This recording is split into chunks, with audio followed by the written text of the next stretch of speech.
empezar a trabajar. Ahí pueden ver las diapositivas. Sí la vemos, doctor, sobre materias conciliables en materia civil. Correcto. Entonces, vamos a empezar a abordar las materias conciliables en el ámbito civil. A partir de lo que hemos comentado hace un momento, el alcance del artículo 7 de la Ley de Conciliación y 7 del Reglamento. Entonces, estas son las materias más concurrentes en el ámbito de la conciliación extrajudicial en el ámbito civil, valga la redundancia, ¿sí? Como hemos visto hace un momento, no es que el artículo 7 haga o desarrolle una relación de materias conciliables, sino que a partir de su interpretación y a partir de los casos más concurrentes en sede conciliatoria, podemos hacer una enumeración es abierta, porque no son los únicos casos en sede conciliatoria, sino que son los más recurrentes. ¿De qué dependerá otro tipo de materias? Del análisis que pueda hacer el conciliador para sumarla a este cuadro, ¿no? Pero estas son las más concurrentes y las vamos a tratar de desarrollar rápidamente para, en alguna medida, entender cómo se enfoca dentro del escenario conciliatorio cada una de esas pretensiones, porque hay que tomar en consideración algo muy importante. Si el conciliador no logra entender el contenido de esas pretensiones, mucho menos va a poder encaminar adecuadamente el debate dentro de un procedimiento conciliatorio. Es normal muchas veces que un conciliador, especialmente cuando no es abogado, inclusive los propios abogados, que confundan la resolución del contrato con el incumplimiento del contrato, la interdicción con el interdicto, y otras que de alguna forma no le permiten encaminar correctamente el desarrollo del procedimiento conciliatorio, la gestión del conflicto. Entonces, hay que entender de que una de las cosas que debe tomar en consideración el conciliador al momento que aborda un conflicto es conocer el contenido de las pretensiones que van a ser discutidas en sede conciliatoria. ¿En qué consiste la resolución de un contrato? ¿Es lo mismo que incumplimiento de contrato? ¿Son dos cosas diferentes o ambas nos llevan a lo mismo? Si se inicia una audiencia de conciliación, siendo la pretensión principal resolución de contrato, ¿a qué me lleva? ¿Hacia dónde debo orientar la discusión? Y si se inicia una por incumplimiento, ¿me va a llevar por el mismo camino o es un desenlace diferente? En esos momentos abro los micrófonos para escuchar opiniones. La resolución y el incumplimiento de contrato resulta ser pretensiones diferentes que se deben desarrollar por caminos diferentes o son supuestos o pretensiones que tienen una similar esencia y como consecuencia el fin termina siendo el mismo. Y esta pregunta surge, vuelvo a insistir, porque entendiendo de que ya estamos de cara a convertirnos en conciliadores extrajudiciales, ¿cómo llevaríamos adelante estas pretensiones que terminan siendo concurrentes? Resolución de incumplimiento. Veo un incumplimiento y me lleva por el mismo sendero de la resolución o por un sendero diferente. ¿Qué dicen? A ver, abro los micrófonos para escuchar opiniones. ¿Quién desea opinar?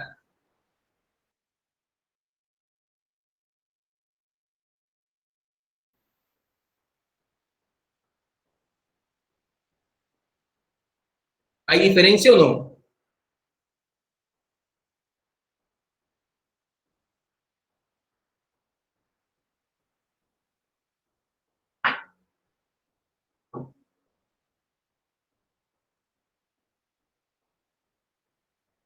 ¿Alguien se anima? Imaginemos que ya estamos en una conciliación extrajudicial, ya se han hecho las invitaciones, las partes están en audiencia, la pretensión es resolución. ¿Cuál es el análisis que me lleva a esta materia? Hagamos el mismo ejercicio con una pretensión que se refería al incumplimiento de contrato. ¿Es el mismo camino? ¿Qué dicen ustedes?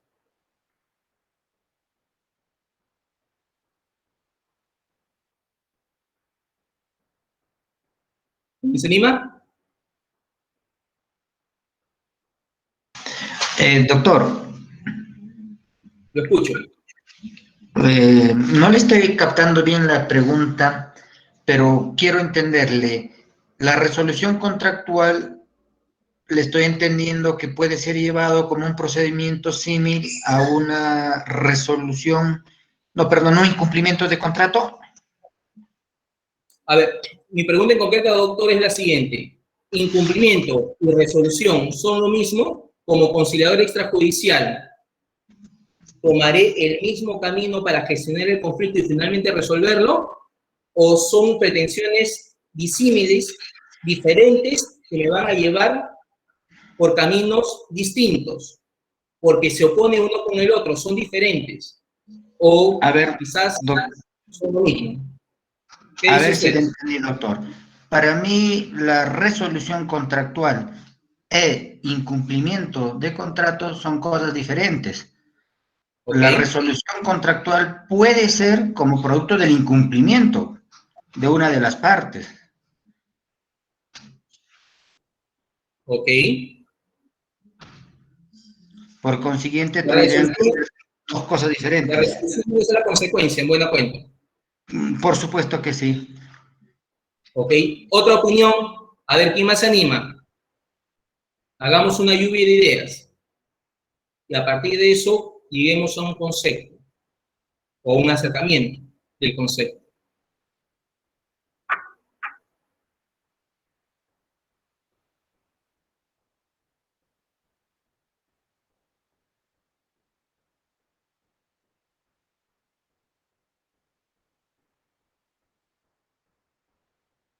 ¿Alguien más? ¿Alguien que se anime?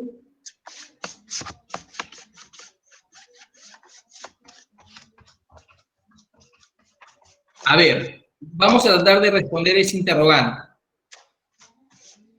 Incumplimiento y resolución, como bien lo comentaba el doctor, dos cosas totalmente diferentes, no tienen nada que ver una con la otra, por más que quizás en algunos momentos una podría ser complemento de la otra. Sin embargo, en el escenario conciliatorio, los caminos que debe tomar el conciliador cuando llegan esas pretensiones son caminos diferentes porque la finalidad de cada una tiende a ser diferente. ¿A qué nos referimos? Mientras que en el caso de una resolución contractual, lo que se busca es dejar sin efecto un contrato por una situación sobreviniente a la celebración. En el caso del incumplimiento, se busca que el contrato continúe con sus efectos jurídicos. Vuelvo a insistir, o vuelvo a plantear la idea. En la resolución, mi intención es ponerle fin al contrato. ¿Por qué? Porque hay una causa que sobreviene a la celebración del contrato que hace que el contrato quede sin efecto jurídico y como consecuencia evita que el contrato siga generando dichos efectos.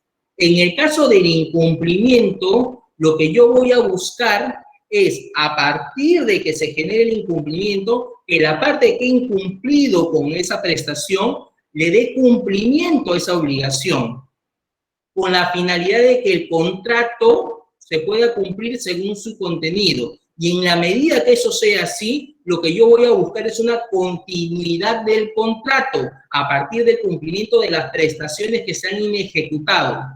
Por lo tanto, no se extingue la relación obligacional, sino por el contrario, se mantiene vigente. En el primer caso, sí le pongo fin al contrato.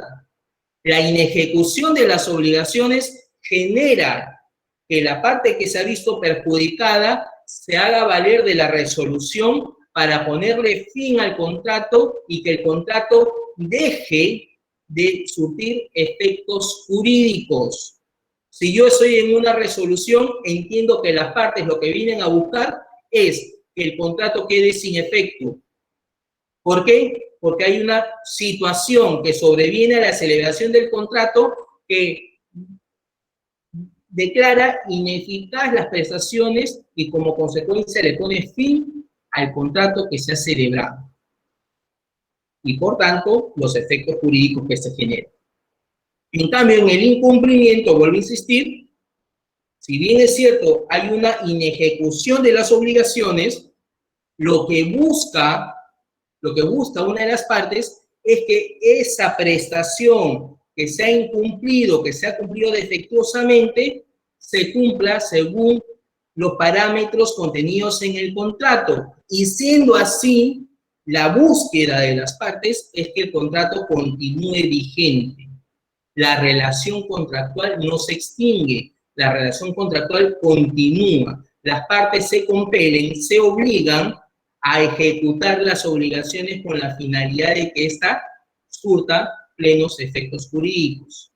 Entonces, hasta ahí, ¿me he dejado entender? Sí, doctor. Sí, doctor. Por lo tanto, si Sí, como doctor. conciliador extrajudicial he iniciado o tomo de conocimiento un caso cuya pretensión es el incumplimiento contractual, yo no puedo empezar a gestionar el conflicto buscando que el contrato quede sin efecto. Y eso va a ocurrir en la medida de que ustedes no conozcan el contenido de las pretensiones. Y ya se han dado casos que mientras que estamos buscando el incumplimiento contractual, que en buena cuenta es que las partes cumplan el contenido del contrato, el conciliador está yendo por el camino de resolver el contrato, o viceversa. Las partes piden resolución del contrato, pero sin embargo el conciliador está buscando que el contrato siga vigente. Entonces, lo primero, el conciliador tiene que conocer el contenido de las pretensiones como requisito previo a gestionar y resolver un conflicto. Sin eso, lo más seguro que lo que venga adelante, ya en pleno desarrollo de la audiencia, sea más complejo. Porque si no conocemos el contenido, va a ser menos llevadera la audiencia y quizás eso va a desencadenar una serie de errores del conciliador, y eso ocurre porque el conciliador no ha hecho una conferencia previa con el expediente y con las pretensiones que pretende desarrollar en la audiencia de conciliación. Eso es con relación a estas dos pretensiones. Otorgamiento de escritura pública, señores. Otra pretensión que es recurrente. Antes de eso, regresamos acá.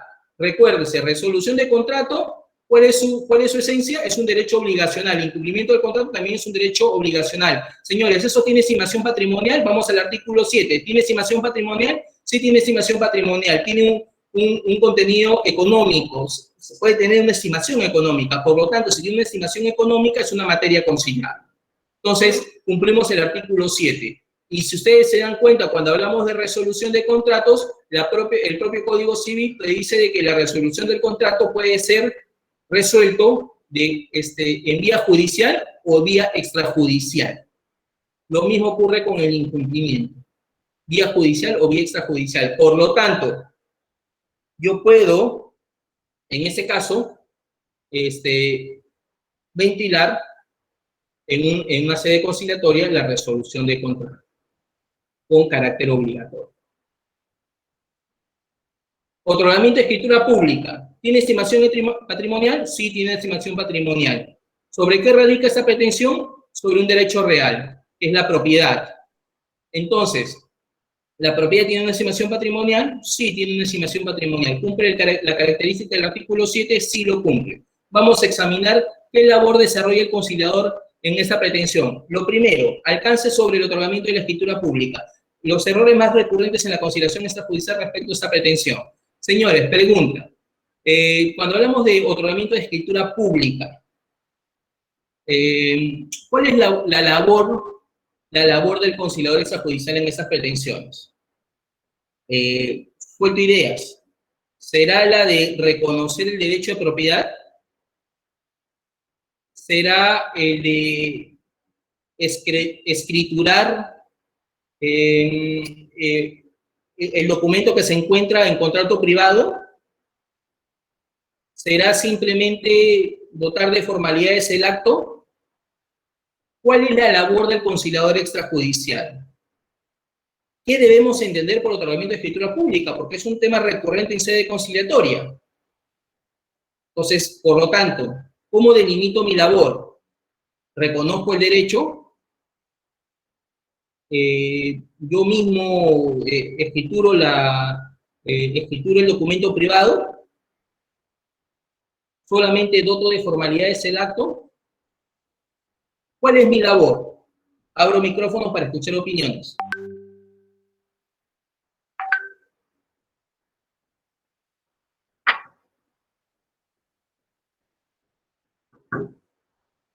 ¿Qué dicen ustedes? ¿Alguien se anima? Doctor, buenas noches. Buenas noches, doctora.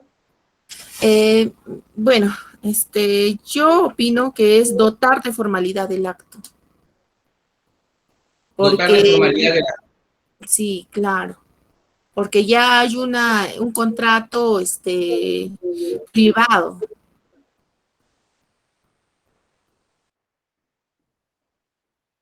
¿Correcto? ¿Otra opinión? ¿O algo más que desea agregar, doctora? ¿Quién más se Doctor, anima? si me A ver, permite, con todo gusto, doctor. dentro del otorgamiento de escritura pública en la conciliación, me parece que es para que la parte afectada ante la negativa de la otra parte interviniente de firmar la escritura pública recurre a la conciliación, ¿no? A efectos de arribar a un acuerdo conciliatorio satisfactorio para ambos, ¿no? Y así evitar cualquier proceso judicial. Ok, doctor, en ese entendido, es correcta la línea de interpretación. Esa convocatoria a efectos de evitar el desenlace judicial, ¿a qué se limitaría? O sea, ¿para qué convoco? Para yo como conciliador otorgar esa escritura pública, escriturar, solamente formalizar, ok, o sea, ¿hacia dónde voy? Porque, ojo, imaginemos, según la corriente que adoptemos, podría estar incurriendo en un error en uno u otro caso. Por lo tanto, delimitar la labor del conciliador en esta materia es importante, porque no vaya a ser que, siendo la respuesta, por ejemplo, reconocimiento del derecho o la generación del derecho, es decir, que yo utilice el acto conciliatorio para celebrar el acto jurídico, no vaya a ser de que yo entre en el campo de otros funcionarios, ¿sí? Porque, a ver, ¿quién escritura? Vayamos a delimitar funciones. ¿Quién escritura? Un notario público. Un notario público. O en su defecto, un juez, dependiendo un del juez. lugar donde esté. Correcto. Entonces, es el típico caso donde la ley de especialidad te dice quién tiene las atribuciones para resolver determinados temas o determinados conflictos, ¿correcto? Yo recurriré a un notario en la medida que haya consenso entre las partes y en mérito de ese consenso recurro a esa autoridad, a ese funcionario, a efectos de que él cumpla con escriturar un contrato o un documento privado. Y en su defecto, recurriré ante un juez ante la negativa de un tercero de negarme el derecho de que ese acto esté elevado a escritura pública y sea dotado de seguridad jurídica. La pregunta ¿es labor del conciliador extrajudicial?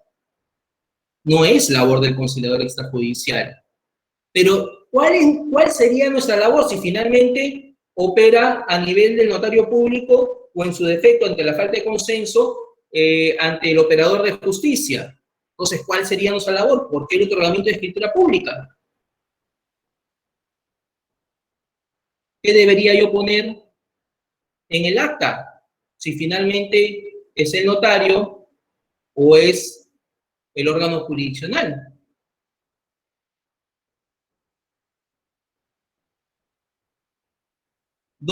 ¿A qué me limito en ese tipo de acciones? En buena cuenta ya se ha descartado que sea la generación de un derecho. Yo no puedo generar un derecho a través del acta de conciliación. Ese es un acuerdo de voluntades. El derecho debe ser preexistente. Por lo tanto, las partes frente al conciliador extrajudicial deben traer el documento privado donde nazca el derecho.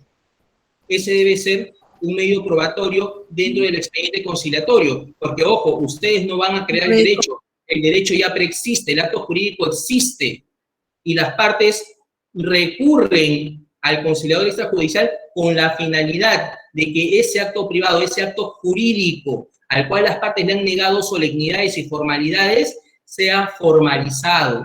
Pero lo que yo voy a hacer en un procedimiento de otorgamiento de escritura pública no es dotar de esas formalidades, sino asegurar, a partir de la voluntad de las partes, que ellas doten de esa formalidad al acto jurídico que es parte del procedimiento. Es decir, lo que yo voy a hacer como conciliador extrajudicial es consignar en el acta la voluntad de las partes de recurrir ante una autoridad competente para que esa autoridad competente dote de formalidades y solemnidades el acto jurídico. ¿Correcto? Yo como conciliador no voy a dotar de seguridad jurídica el acto, porque no soy competente para ello. Para eso hay autoridades competentes. La ley designa quién es el competente para escriturar que ante su falta y ante la falta de acuerdo el órgano jurisdiccional. Entonces, si la ley ya lo dice, yo no lo puedo hacer, porque la ley me está poniendo un límite a mi actuar. Pero lo que sí puedo hacer yo en ese tipo de procedimientos es, a partir de la voluntad y del consenso de las partes, asegurar de que esa finalidad se cumpla. Por lo tanto, lo que yo voy a considerar en el acta va a ser ese consenso a la cual arriben las partes para poder recurrir ante la autoridad competente para que ésta sea la encargada de dotar de dichas formalidades al acto jurídico. Por lo tanto, como conciliador extrajudicial, señores, yo solamente me voy a encargar de asegurar de que esa voluntad destinada a dotar de seguridad jurídica el acto se plasme en el acta para que esas partes puedan recurrir ante la autoridad competente a dotar de seguridad jurídica dicho acto. Por lo tanto, las partes, en mérito a lo que dice nuestra norma sustantiva, el Código Civil, nos señala en la parte competente que las partes pueden obligarse, pueden compelerse recíprocamente a llenar las formalidades cuando la ley o el acuerdo así lo obliguen.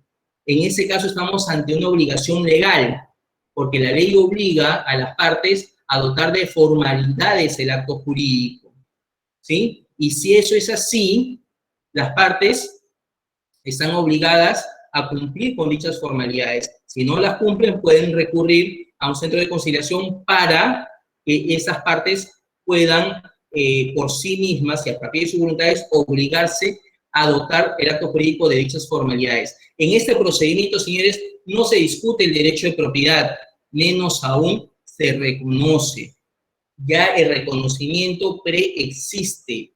Hay un acto jurídico que es parte de los anexos del procedimiento conciliatorio donde ha nacido el derecho, porque recuérdese, nuestro sistema en el ámbito del derecho patrimonial es un derecho consensual, ¿correcto? El simple consenso de las partes es equivalente a la disposición del derecho. O sea, a partir del simple consenso de las partes ya hay una traslación de dominio.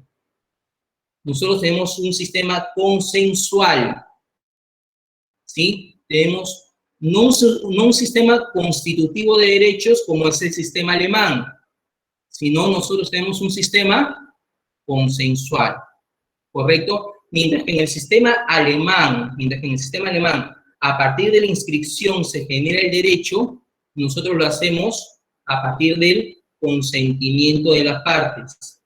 Ese consentimiento de querer trasladar, en este caso, si hablamos de derechos reales, el dominio de un bien. A partir de ahí se genera el derecho. Si a partir de ahí se genera el derecho, se entiende que hay un acto jurídico que reconoce ese derecho y que al no haber sido dotado de formalidades carece de seguridad jurídica, pero no significa que el derecho no exista. El derecho existe, pero ha sido privado de formalidades. Y lo que se busca a partir de las formalidades y solemnidades del cual ha sido privado y que se pretende otorgar a través de la escritura pública es dotar de seguridad jurídica el acto. Entonces, la labor del conciliador será asegurar a partir del consenso de las partes que ellos se obliguen a otorgar dichas formalidades y solemnidades que le han negado en algún momento en la celebración de este acto jurídico. Por lo tanto, señores, aquí no se va a discutir el derecho porque ya preexiste a partir del consenso, menos aún se reconoce, se origina, y tampoco en la audiencia de conciliación se va a discutir la validez, nulidad o anulabilidad o ineficacia del acto jurídico. Eso de ahí está reservado única y exclusivamente para el órgano jurisdiccional. Por lo tanto, en la medida que en el procedimiento conciliatorio el debate se oriente en la validez, nulidad, anulabilidad, o ineficacia del acto jurídico, el conciliador no se puede pronunciar respecto ni puede valorar esos argumentos en la medida que no es parte de un escenario conciliatorio. Aquí, en resumidas cuentas, lo que van a buscar con ayuda del conciliador es promover un acuerdo que busque las formalidades del acto. Si la discusión se centra en el reconocimiento del derecho o en la validez del acto, estamos tomando un giro que no es propio de un escenario conciliatorio.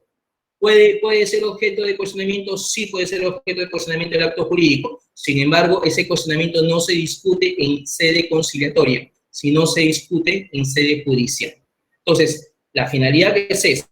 Pues a partir de ahora, su obligación es limitarse a que las partes recurran ante la autoridad competente a efectos de que ellos puedan recíprocamente cumplir con esas obligaciones y deberes respecto a las formalidades que debe tener dicho acto. Entonces, yo debo asegurar en el acta de conciliación día y hora y la autoridad ante la que tienen que concurrir. Eso debe estar clarísimo en el acta de conciliación.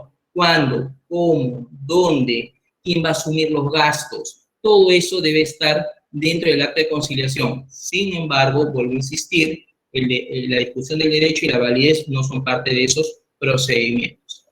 Continuemos. En el caso de la rectificación de las áreas y linderos, ¿esa es una materia conciliable? Sí, es una materia conciliable.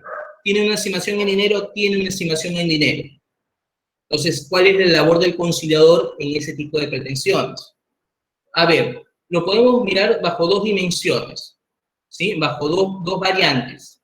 Una que tiene que ver básicamente con las dimensiones del inmueble, es decir, cuando yo quiero delimitar o precisar o rectificar las áreas, linderos y medidas perimétricas del terreno, del inmueble, de la propiedad, o cuando entre la realidad física y la realidad registral existe una discrepancia. Entonces, si yo veo que en mi terreno físicamente tiene un área que discrepa con el área que se inscrita en registros públicos, procede la rectificación de las áreas cilinderos. Si yo veo de que, por ejemplo, mi terreno tiene un área, 1000 metros cuadrados, pero sin embargo no tiene linderos ni medidas perimétricas, también procede la rectificación del área de lindero. Entonces, la rectificación del área de lindero me va a permitir a mí encontrar las dimensiones exactas de las áreas, linderos y medidas perimétricas del inmueble, así como también sincerar las discrepancias que existen entre la realidad física y la realidad registral. Entonces, para eso yo utilizo el procedimiento de rectificación de áreas y linderos. El desalojo, señores. Particular atención en el desalojo, porque hay muchas variantes de desalojo reguladas en nuestra ley o en nuestra legislación nacional, y cada una tiene un desenlace particular, así de que hay que tomar en consideración cuándo resultan ser conciliables en sede conciliatoria y cuándo no, porque la regla general podría ser, oye, desalojo tiene una estimación patrimonial, sí, cumple los requisitos del artículo 7 de la ley de reglamento, sí, porque es estimable en dinero y por lo tanto tiene un contenido patrimonial. Pero hay que entender que también hemos dicho como correlato que hay normas de especialidad que quiebran la regla general. Entonces, en estos casos, cuando la ley particular, la ley de especialidad, establece de que determinadas pretensiones son ajenas al sistema conciliatorio, nosotros tenemos que abstener de desarrollar en este escenario esas pretensiones, ¿no? El conocimiento de esas materias. Vayamos a ver. ¿A qué me refiero? Hemos dicho de que a nivel nacional hay una serie de legislaciones que hablan sobre el desalojo. Entonces tenemos las que están reguladas en el Código Procesal Civil, tenemos las que están reguladas en el Decreto Legislativo 1177, que es un régimen especial que promueve el arrendamiento para vivienda. Tenemos la de reciente data, que es la Ley 3933, que tiene que ver básicamente con el desalojo con intervención notarial. Y tenemos la regulada en la Ley 28.364, que es la ley que regula el contrato de capitalización inmobiliaria. Vamos a hacer un pequeño resumen de cada una de esas normas, porque se entiende que no es una clase de derechos reales, ni tampoco de derecho, y menos aún de desalojo. Sin embargo, es necesario dar una idea muy general, muy amplia, de lo que representan cada una de esas normas, en qué contextos se han dictado, para que ustedes puedan entender por qué de la decisión del legislador, en algunos casos, de quitarla del escenario conciliatorio. Entonces, vayamos primero por las reguladas en el Código Procesal Civil, ¿sí? Y en la norma sustantiva, que es el Código Civil también. Entonces, tenemos ahí algunas variantes que están reguladas en la norma sustantiva, que es el desalojo por vencimiento del contrato, por falta de pago, por la posesión precaria en sus dos variantes. ¿Cuáles son las dos variantes de la posesión precaria? Cuando hay un título fenecido, ¿sí? O cuando se ejerce sin título alguno. Es decir, el artículo 911 del Código Civil establece que hay posesión precaria cuando el poseedor ejerce la posesión sin un título justo o cuando ese título que tenía ha fenecido. Entonces, si estamos en alguna de esas dos variantes, es decir, ejerzo la posesión sin título alguno, soy un poseedor precario. Si el título que tenía ya feneció, ya murió, ya caducó, también soy un poseedor precario. Y tenemos el desalojo, que está regulado por la ley 30.201, que es el famoso desalojo con cláusula de allanamiento. Ese desalojo que te hablaba de la cláusula propia de allanamiento con firmas legalizadas ante un notario. Entonces, estas son las cuatro modalidades que están reguladas en el Código Procesal Civil, ¿sí? Estas son las más recurrentes y en alguna medida son las que finalmente se dan con más concurrencia en el escenario conciliatorio. Tenemos las reguladas en el Decreto Legislativo 1177. Esta norma fue dictada aproximadamente en el año 2015 durante el gobierno del señor Ollanta Humala. Este decreto legislativo tuvo por finalidad de impulsar, como su nombre lo dice, un régimen para la promoción de arrendamiento para vivienda a través de impulsar a las promotoras en inversión, en inversión inmobiliaria. Entonces, lo que se trató de hacer aquí, a partir de una serie de estímulos para el sector inmobiliario, es dotar a través de una norma de un procedimiento expeditivo rápido a favor de estas inmobiliarias para poder recuperar sus inmuebles cuando los inquilinos incurrieran en uno de esos tres supuestos o en algún supuesto de incumplimiento, como por ejemplo el vencimiento de contrato o el incumplimiento de pago. Entonces, esta norma regula básicamente tres tipos de arrendamiento: el arrendamiento de inmueble destinado a vivienda, el arrendamiento con opción de compra de inmueble destinado a vivienda y el arrendamiento con financiamiento, el famoso leasing. Entonces, esas son las tres modalidades y esta norma crea lo que se conoce como el FUA y el RAP. El FUA, que es un formulario único de vivienda, de arrendamiento para vivienda, y el RAP, que es un registro administrativo de vivienda. Entonces, lo que se buscaba a través de esa norma, a partir de que se promovía el arrendamiento bajo esta ley, es crear títulos ejecutivos para que las inmobiliarias, a partir de que los inquilinos incurrían en una causal de resolución de contrato, pudiesen tener un título de ejecución equivalente, llamémoslo así, a una escritura pública, a un título valor, para tener expeditiva una vía de ejecución para directamente pedirle al juez la desocupación del inmueble sin pasar previamente por toda una fase de cognición, sin pasar por una etapa de debate, sin pasar por una etapa de evaluación del derecho. El FUA y el RAP representaban por sí solos títulos suficientes para poder iniciar procesos expeditivos que le permitían a las inmobiliarias recuperar sin mayor intervalo de tiempo los inmuebles. Entonces establecían un procedimiento especial y particular.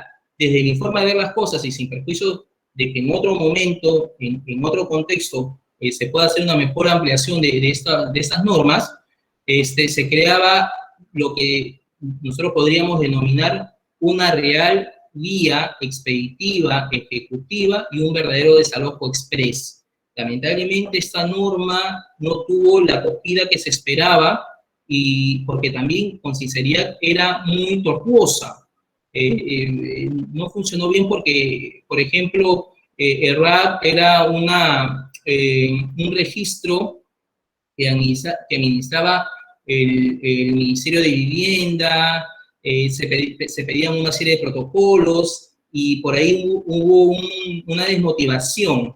Entonces, no tuvo el efecto que se buscaba, pero finalmente es una norma que está vigente, crea un procedimiento especial de desalojo, crea tres tipos de contratos para acceder a la vivienda a través de la promoción en un régimen inmobiliario orientado básicamente a la promoción de construcción de viviendas para acceso a la sociedad a través del arrendamiento. Tenemos también la ley 30.933, que es la de reciente data, que regula un desalojo con intervención notarial. ¿Cuándo procedía este tipo de procedimientos? Cuando se generaba el vencimiento del plazo del contrato del arrendamiento o cuando se generaba un incumplimiento de pago de la renta convenida. Entonces, aquí también hay una serie de formalidades que establece la ley, porque eso de aquí también se hacía a través del FUA, del Formulario Único de Arrendamiento para Vivienda, o también se hacía a través de escritura pública. La finalidad un poco era dotar también de una fase expeditiva para la recuperación de la vivienda en el caso de el inquilino recayera en cualquiera de estas dos variantes, el vencimiento del contrato o el incumplimiento del pago. Y la pregunta es, ¿cuándo intervenía el notario? Básicamente, el notario intervenía para verificar o determinar si se cumplían una de estas dos variantes. Entonces, el notario iniciaba un procedimiento no contencioso orientado a partir de una solicitud que presentaba el interesado, orientado a determinar si es que se había cumplido el vencimiento del contrato o se había incumplido con el pago de la renta. En la medida que eso sea así, el notario hacía un acta de protocolización donde esa acta constituía un título de ejecución que también se iba bajo una vía expeditiva, un proceso único de ejecución para exigir lo que era también un desalojo express. Entonces, el notario verificaba la configuración de uno de estos dos supuestos y mandaba al juez de paz el acta para que éste hiciera efectivo el desalojo y ya el juez no tenía no tenía que hacer evaluación si es que había vencimiento de plazo o se había incumplimiento. El juez solamente se limitaba a ejecutar la orden de desalojo. ¿Por qué? Porque el notario ya había hecho todo un trabajo previo de definir si es que la causal se había cumplido o no. Entonces, la fase de cognición básicamente va a ser desarrollada por el notario y la fase de ejecución va a ser desarrollada por el operador de justicia, que es el juez. Entonces, cumplido una de las dos causales, lo que hacía el notario remitía al órgano jurisdiccional el acta y en medio de esa acta emitida por el notario, el juez empezaba a ejecutar el desalojo. Entonces, bajo esas dos causales se promovía también este tipo de desalojo. Y también tenemos la ley 28.364, que es una ley que regula el contrato de capitalización inmobiliaria. ¿En qué consiste esta ley? Para ponerlo así en resumen, esta ley también básicamente estimulaba a empresas del sistema financiero nacional, y lo que permitía era de que el inquilino, a partir de aportes que realizaba, se le creaba una cuenta individual de capitalización para que a partir de esa cuenta donde aportaba el inquilino pudiese crear un fondo para que le permitiera acceder a la vivienda. Entonces, en el caso de que la empresa de capitalización inmobiliaria haya contratado con un inquilino y a partir de esta se haya promovido el acceso a la vivienda, y a partir del contrato se haya generado un incumplimiento en el pago o el uso para fines diferentes a la vivienda, la empresa podía iniciar también un proceso de desalojo express regulado bajo esta norma, a efectos de poder impulsar un desalojo pronto, efectivo y rápido. Entonces, bajo esta vía se creó también una vía expeditiva para el desalojo. Entonces, ¿cuándo procedía? Vuelvo a insistir, ante el incumplimiento del pago de la renta y ante el uso del inmueble para fines distintos a vivienda. Si eso se configuraba, la empresa lo que hacía era promover un contrato de desalojo, pero no me dio a una vía jurisdiccional para discutir si es que se había incumplido o no el pago, o se había determinado el uso o no. Simplemente el contrato me permitía a mí acceder, configurada la causal, a una vía expeditiva, a efectos de promover un desalojo expreso, un desalojo rápido en cortos plazos. Entonces, en buena cuenta, vuelvo a insistir, tenemos desalojos regulados bajo el Código Procesal Civil, tenemos el desalojo regulado bajo la cláusula de allanamiento futuro, tenemos el desalojo regulado en el decreto legislativo 1177, que establece un régimen especial de promoción para acceso a la vivienda. Tenemos la ley 28.364, que es una ley que regula el contrato de capitalización inmobiliaria. Y tenemos la ley 3933 de reciente data, que es una ley que regula el procedimiento especial para desalojo con la intervención de un notario. Entonces, la pregunta que nos hacemos es, ¿en qué caso estamos frente a una materia conciliable y en qué casos no? Cuando hablamos del Código Procesal Civil, en las variantes que hemos comentado hace un momento, vencimiento de contrato, con cláusula de allanamiento futuro, con desalojo por ocupante precario, estamos frente a una materia que es conciliable. Entonces ahí sí se aplica el artículo 7 de la ley, que nos habla de una materia conciliable. En ese caso será obligatorio para las partes concurrir al proceso conciliatorio, al procedimiento conciliatorio previo al desenlace judicial. En la cláusula de allanamiento, en particular, hay una discrepancia que vamos a evaluar a continuación, pero aquí se enfrenta la conciliación obligatoria versus un pleno jurisdiccional civil y procesal. ¿Sí? Y ahorita lo vamos a analizar para ver qué orientación tenía ese pleno, y a partir de esa conclusión, definir cuál se aplica, el artículo 7 o aplicamos el pleno jurisdiccional. ¿Ok?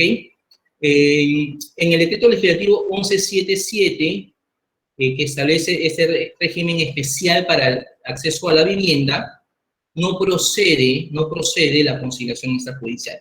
Y esta es una modificatoria que se estableció a través de un decreto que modifica el artículo 7A y lo considera como un supuesto y materia no conciliable. Por lo tanto, si ustedes analizan el artículo 7A de la ley, ahí ustedes van a poder examinar que el inciso I de ese artículo señala que en los procesos de desalojo previstos por el decreto legislativo 1177 y el decreto legislativo de promoción al acceso a la vivienda y la ley 28.364, ley que regula el contrato de capitalización inmobiliaria y sus modificatorias, no procede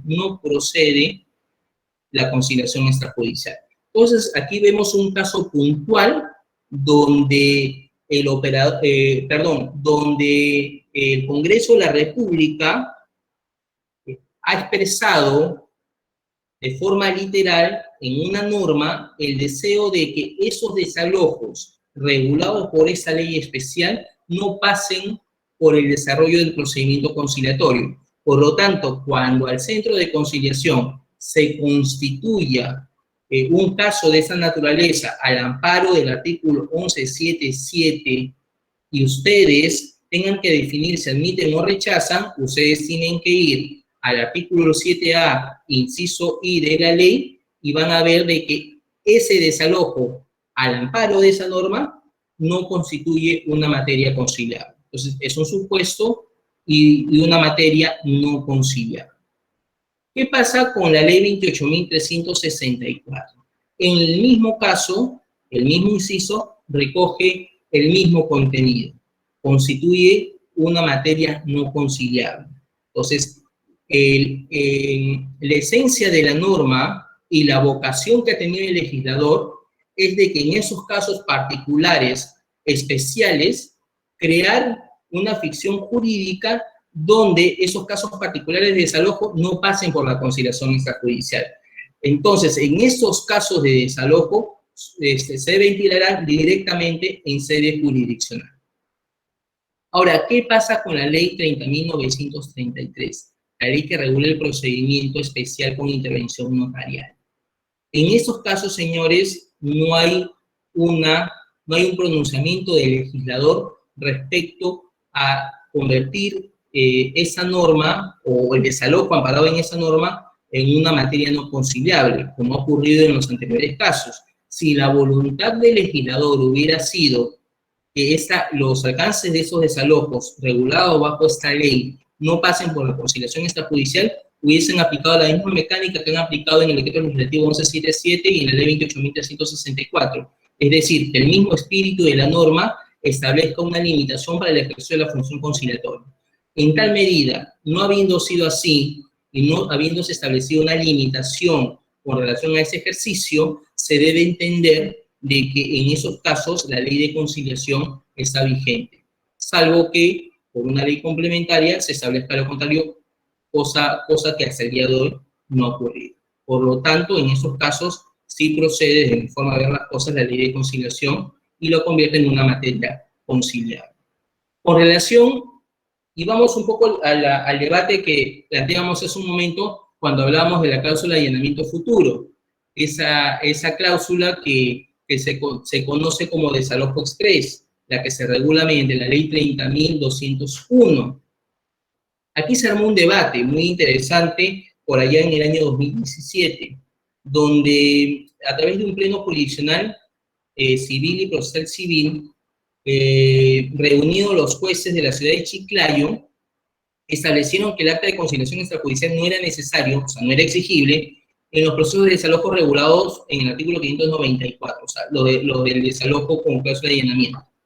En tanto que era un procedimiento especial y rápido, ¿correcto? Eso es lo que había establecido este precedente, o este pleno casatorio, o me corrijo nuevamente, este pleno jurisdiccional. Ojo, que no es un pleno casatorio, preciso ahí, no es un pleno casatorio, es un pleno jurisdiccional, ¿sí?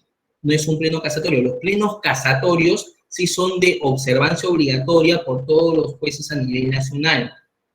Estos plenarios, que son jurisdiccionales, ¿sí? No tienen esa calidad, no tienen ese alcance. Sin embargo, ni siquiera para ellos mismos tienen ese carácter obligatorio. Sin embargo, resulta ilustrativo para los efectos de un estudio respecto a la dación de esa norma. Pero yo vuelvo a insistir en lo anterior. Si la intención del legislador hubiese sido que esta norma tenga, de alguna forma, un análisis particular respecto a la procedencia o no como materia conciliable, el espíritu de la norma debió ser dada en ese sentido. Es decir, como ocurre en el decreto legislativo 1177, lo que debió hacer el legislador es consignar literalmente esta restricción y a partir de esa restricción modificar el artículo 7A o ampliar el artículo 7A respecto a las materias no conciliables, tal como ocurrió con el decreto legislativo 1177 y la ley 28.364, donde a partir de su dación, lo que hizo la ley es modificar el artículo 7A y a partir de eso ampliar también los supuestos y materias no conciliables. En el caso de la cláusula de alineamiento futuro, no ha sido la voluntad del legislador el hacer esas modificaciones. En ese sentido, entendemos que tácitamente está reconociendo en estos casos puntuales la procedencia de la conciliación extrajudicial como requisito previo.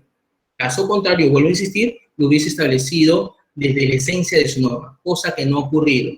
Por lo tanto, por más que existe este pleno jurisdiccional, que no tiene alcance nacional y tampoco tiene un carácter de pleno casatorio, en lo particular considero que no debe ser aplicado y por lo tanto en temas de cláusulas de allanamiento futuro regulados bajo la ley 30.201, sí opera la conciliación extrajudicial como requisito previo. Entonces, un pleno jurisdiccional no puede cambiar el alcance de una norma ni modificar su sentido. Entonces, con relación a esos puntos, ¿hay alguna duda?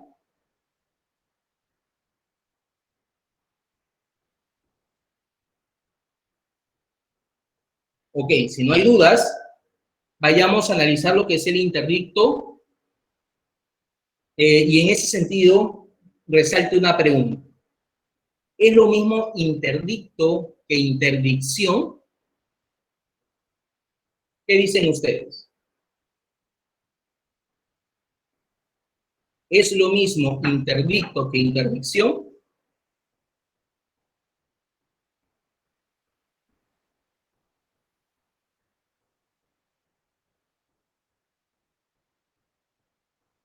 Abro micrófonos. ¿Quién desea opinar?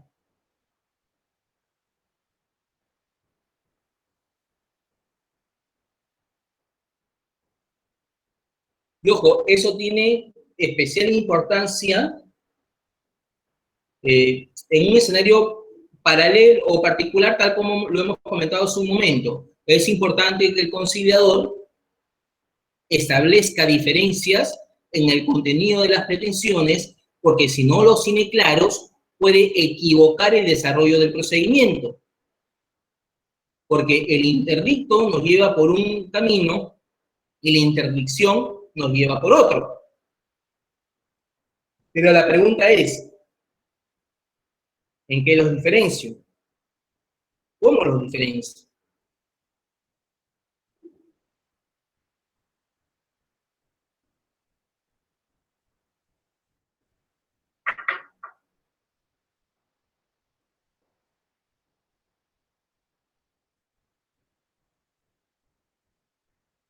A ver, vayamos a responder esas interrogantes. En el caso del interdicto hay que entender que es una garantía posesoria, ¿sí? Se ejerce como defensa posesoria, recae sobre un bien, ¿correcto? Y en el caso de la interdicción es un ejercicio de un derecho personal, es una acción personal, es una acción de protección del derecho de personas. Cuando yo hablo de interdicción, lo que se debe entender es un proceso que está encaminado a nombrar un curador procesal respecto a determinadas personas que están limitadas en su discernimiento. Ojo, y ojo, no es un tema para desarrollarlo aquí, sin embargo, hay que tomar en consideración, y es bueno precisar, de que en el ámbito de las interdicciones, en el ámbito del derecho a personas, hay una modificatoria respecto a determinados escenarios que eran sometidos a interdictos. Ahí hablamos de las salvaguardas, de los apoyos. Entonces, ahí hay que tener especial cuidado porque ha cambiado un poco el alcance o la connotación que nosotros teníamos de aquellas personas que estaban con incapacidad absoluta, incapacidad relativa. Entonces, no quiero entrar en esa discusión porque ya nos abre un poco y nos termina sacando del enfoque que persigue ese curso, pero hay que tener particular cuidado cuando hablamos de la interdicción. Por eso que no siendo un tema de debate en ese caso, no lo voy a comentar. Sin embargo, ya que hemos hecho alusión a la interdicción, lo pongo como un comentario suelto, porque ya no todas las figuras que antes eran sometidas a interdicción con la finalidad de buscar un curador procesal o un curador, para aquellas personas que estaban incapacitadas o limitadas en su discernimiento, puedan hacer valer sus derechos a través de esos curadores, ¿no? O sea, ya ha cambiado un poco el alcance, sin embargo, en algunos casos se sigue manteniendo. Pero es una acción real, es una acción personal, a eso quería llegar. En cambio, el interdicto es una defensa posesoria. El interdicto es una defensa posesoria y recae sobre una cosa. Y la finalidad del interdicto, recae sobre el derecho a poseer el bien. Entonces, aquí se abren dos variantes, porque cuando hablamos de interdicto, hablamos de interdictos de retener y hablamos de interdictos de recobrar. Interdictos de retener e interdictos de recobrar. Hace un momento hemos dicho que el interdicto recae o es una acción posesoria. Y siendo una acción posesoria, recae sobre un bien mueble o un bien inmueble. Cuando hablamos de bien mueble inscritos en registros públicos, ¿sí? Porque contra los bienes muebles inscritos también se puede generar un interdicto. Entonces, si esto es así, entendemos que tiene un contenido patrimonial y al amparo del artículo 7 es una materia conciliable. Tiene estimación en dinero. Entonces, ¿en qué se diferencia un interdicto de retener de un interdicto de recobrar? Si yo recurro a un centro de conciliación y digo, señor conciliador, mi pretensión es interdicto de retener, y otro caso paralelo, interdicto de recobrar, ¿cuál es el desenlace que como conciliador le debería dar a esos casos? ¿Dónde me lleva el interdicto de recobrar y a dónde me lleva el interdicto de retener? ¿Hay diferencia? Abro los micrófonos para escuchar opiniones. ¿Qué dicen ustedes?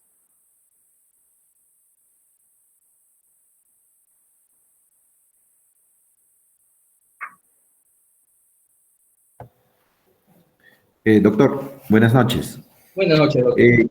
Considerando la pregunta, el interdicto de retener es mantener la posesión que uno tiene, ¿no?, dentro de su dominio, mientras el interdicto de recobrar es cuando ya tú has perdido la posesión, entonces intentas recobrar por medio de una acción. Gracias. A usted, doctor. Correcto. Esa es la diferencia que hay entre un interdicto de retener y un interdicto de recobrar. A ver, vamos a graficar esto. Cuando yo estoy hablando de un interdicto de retener, lo que yo debo entender es que existen actos de perturbación a mi posesión, actos que intentan desposeerme del bien que pretendo proteger. Pero, sin embargo, esos actos de perturbación, esos actos de desposesión, no cumplen su finalidad. Yo sigo manteniendo la posesión del bien. Es decir, mientras que en el interdicto de retener se realizan actos de desposesión, estos actos de desposesión no cumplen su fin. Yo sigo manteniendo la posesión del bien. He ejercido determinados actos que me han permitido repeler el intento de desposesión y eso me ha mantenido en la posesión del bien o la cosa. No he perdido la posesión del bien. En cambio, cuando yo hablo de un interdicto de recobrar, esos actos de desposesión, estos actos de perturbación, se han llegado a que yo no tenga la posesión del bien. O sea, hay actos de desposesión, pierdo la posesión de la cosa. El tercero, al ejecutar esos actos de desposesión o de perturbación a mi posesión, han cumplido su fin. Yo pierdo la posesión del bien y lo que intento a través del interdicto es recobrar el bien. Mientras que en el primer caso se ejercen esos actos de desposesión y yo no logro perder el bien, en el segundo, esos actos de desposesión sí hacen que yo pierda la posesión del bien, mueble o inmueble, del bien mueble inscrito o inmueble, ¿sí? Entonces, mi acción en el caso del interdicto de retener es exigir que aquellos actos de perturbación cesen. Y en el caso de los interdictos de recobrar, mi intención va a ser de que los actos de desposesión que han generado que pierdan la posesión, aparte de que cesen, me generan recuperar el bien perdido.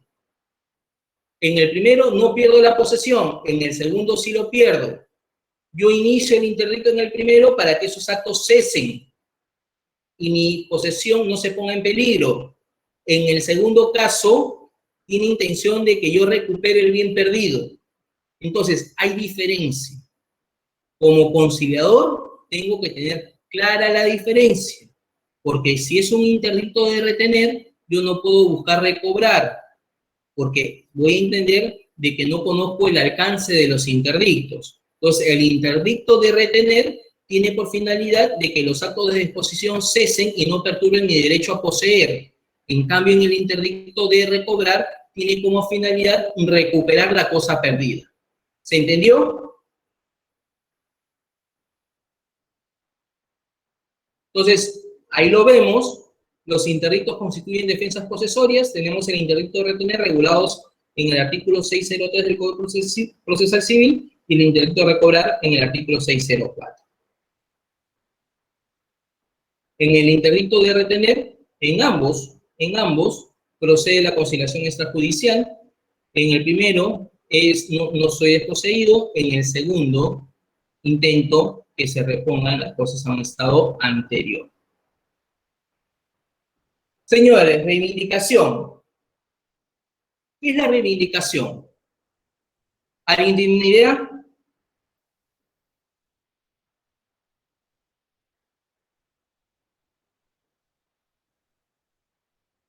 ¿Cuál sería la labor del conciliador en la reivindicación?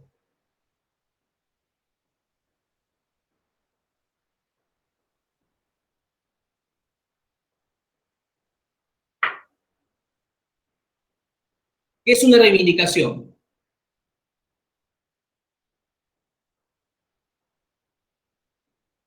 A ver, si yo sostengo que la reivindicación tiene por finalidad restituir el bien, porque esa es su finalidad, ¿cómo lo diferencio del desalojo? Porque el desalojo también tiene por finalidad restituir el bien. ¿Cómo lo diferencio del interdicto de recobrar? Porque hemos dicho hace un momento que la finalidad del interdicto de recobrar también es restituir un bien perdido, la posesión de un bien perdido. Entonces, si yo pongo la reivindicación y lo defino como una, o que tiene la finalidad de que la cosa sea restituida, el bien sea restituido, no lo podríamos confundir con desalojo o interdicto de recobrar. ¿Podría ser o no podría ser? Doctor, si me permite. Con todo gusto, doctor. Cuando hablamos de la reivindicación, la definimos como la acción real que le asiste al propietario no poseedor frente al poseedor no propietario. Correcto. ¿Y cómo lo diferencio de la posesión?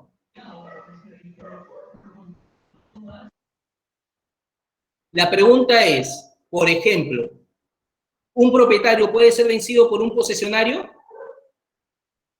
Por ejemplo, si yo me voy vía desalojo como propietario para soltar la restitución de un bien contra el ocupante del bien, que es un posesionario, imagínese inquilino.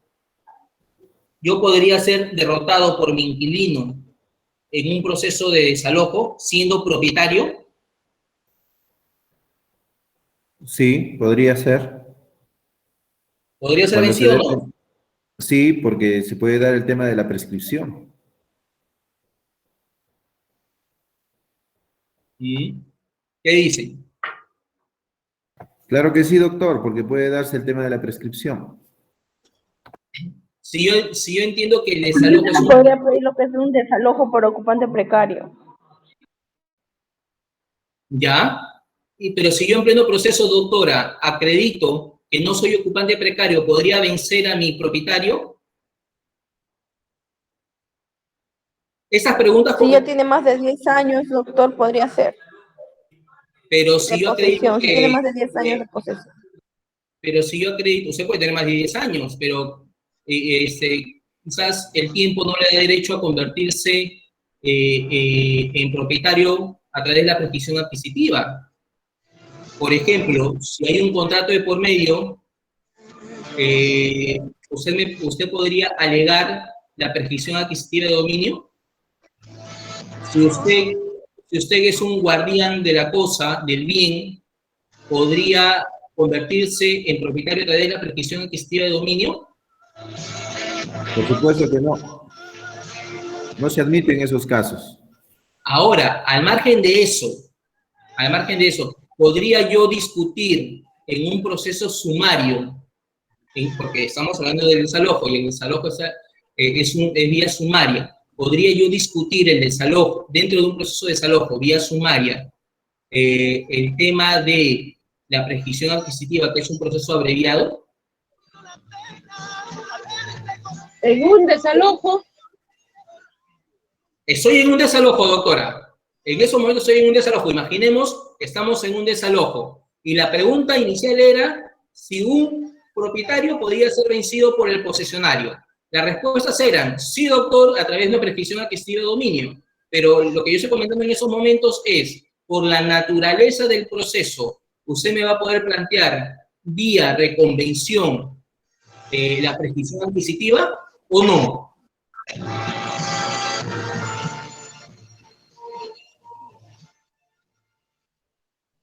Porque, ojo, esta respuesta va a tener trascendencia también en la conciliación extrajudicial, especialmente cuando nosotros hablemos en algún momento de la probable reconvención, porque justamente lo que se puede hacer en el escenario judicial se va a hacer en el escenario conciliatorio.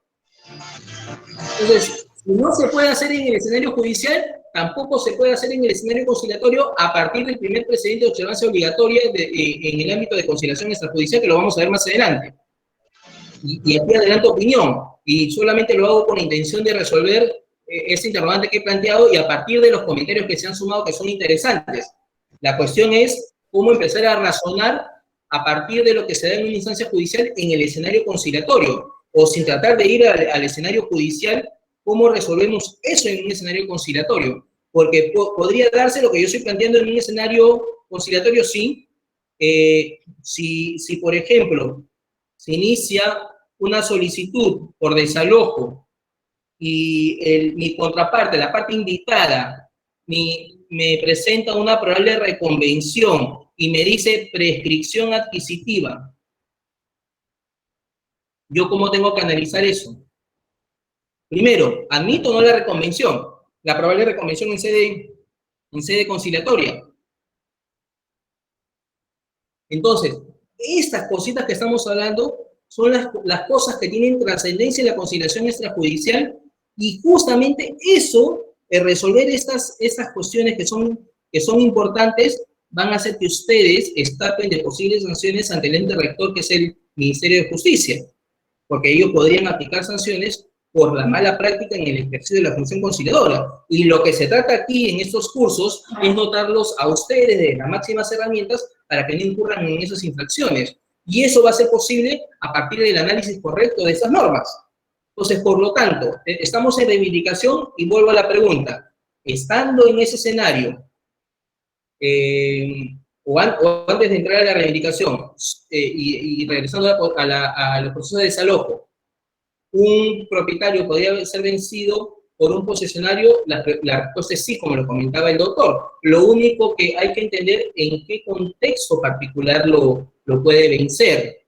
Entonces,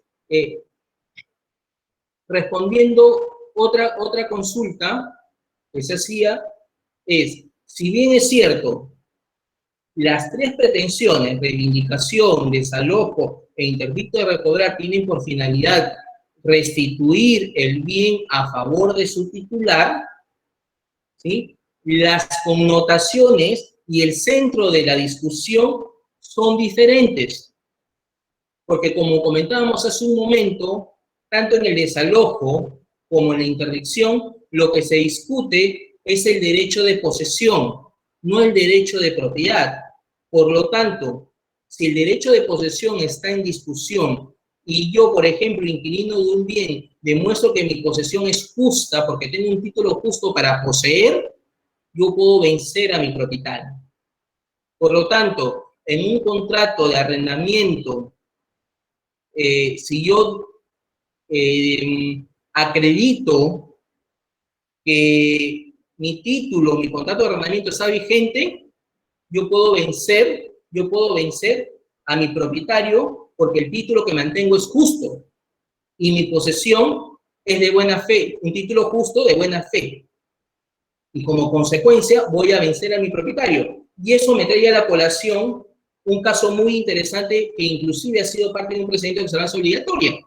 Y ahí hablamos y traemos a colación los contratos de arrendamiento y el artículo 1700 del Código Civil. Y hablamos, y eso trae como correlato el vencimiento del contrato. Porque, a ver, vamos a ponernos en el caso que un contrato de arrendamiento se ha celebrado por allá en el año 2019, imaginemos. Y le poníamos como vigencia un año, 2020, terminaba diciembre del año 2020, concluía el contrato. ¿Sí? Uno podría decir, oye, el 31 de diciembre del año 2020 se cumplió el año y como consecuencia ese contrato ha fenecido. Si entendemos que ha fenecido, al amparo del artículo 911, cuando el título que se tenía ha fenecido, uno incurre en desalojo por ocupante precario. Entonces podríamos entender, al amparo de ese artículo, que estamos frente a un ocupante precario, ¿no? Por vencimiento de contrato. O estamos ante un caso de vencimiento de contrato. Entonces,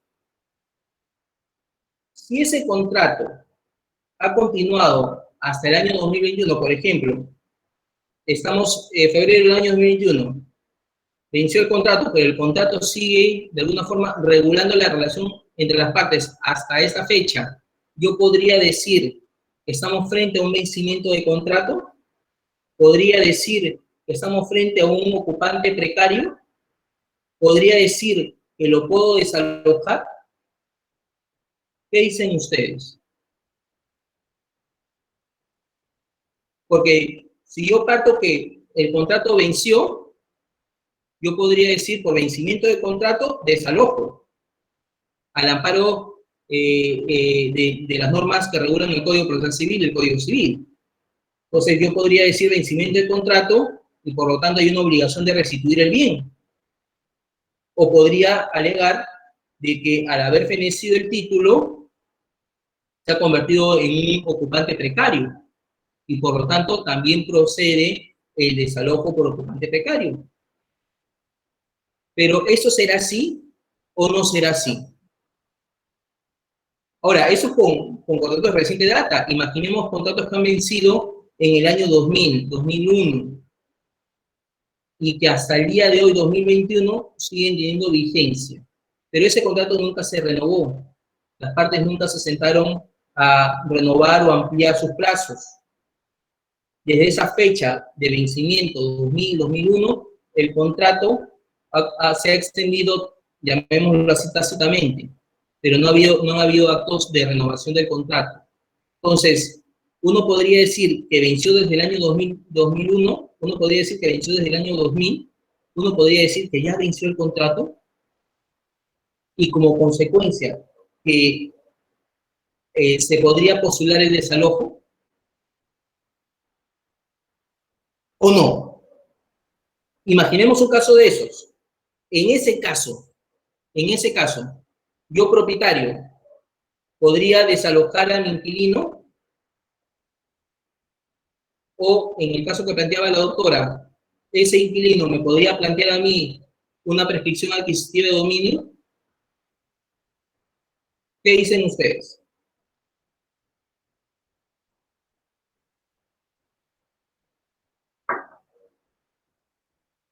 A ver, respuestas.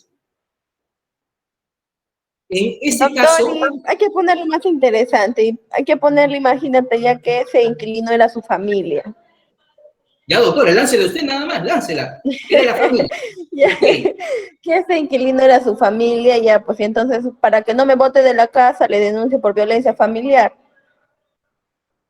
Que me está hostigando, que me está maltratando, no sé, violencia psicológica, violencia física. ¿Qué podríamos hacer Ya. entonces?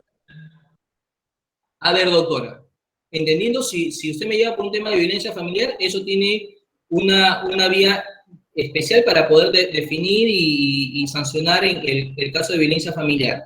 Si eso lo lleva usted como argumento en un escenario de ese tipo de procesos donde se va a discutir exactamente la posesión, yo creo de que en poco va a sumar el argumento para lo que finalmente es la determinación del derecho.